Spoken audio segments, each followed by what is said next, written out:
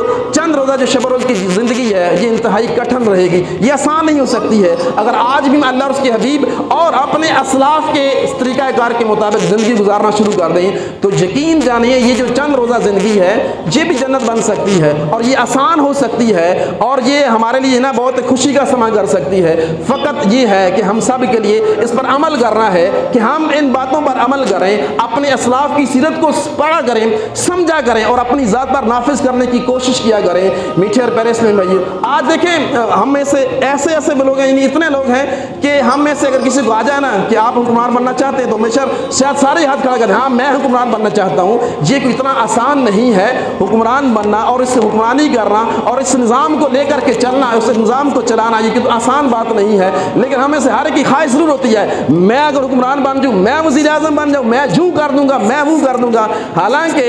یہ جو کر رہے ہیں ان سے پوچھیں کہ یہ کتنا کٹھن مرحلہ ہے۔ میٹھے اور پیارے اسلامی بھائیو، ہم جس فیلڈ میں ہیں، جس منصب پر آج ہم کام کر رہے ہیں، اچھا میں ایک گھر کا سربراہ ہوں، میرے انڈر میں گھر کے اندر جو 5-7 افراد رہتے ہیں، کیا میں ان کی ذمہ داریاں پوری کر رہا ہوں؟ کیا میں ان کے حقوق ادا کر رہا ہوں جیسے شریعت اسلامیہ نے مجھے بتایا ہوا ہے؟ کیا میں ان کے حقوق پورے کر رہا ہوں؟ وہ تو مجھ سے پورے ہوتے نہیں ہیں، اور میرے اندر خواہش پڑی ہے کہ میں وزیر اعظم بن جاؤں۔ میٹھے اور پیارے اسلامی بھائیو، اگر آج ہم جس نہج پر ہیں، جس منصب پر ہیں، اگر آج ہم اس منصب، اس ذمہ داری کو ہی سمجھ لیں تو یقیناً ہمارا نظام بہتر ہو سکتا ہے۔ اللہ تعالیٰ کی بارگاہ میں دعا ہے کہ جو چند ایک باتیں میں نے آپ کی بارگاہ میں پیش کی، اللہ تعالیٰ ہم سب کو ان پر عمل کرنے کی توفیق عطا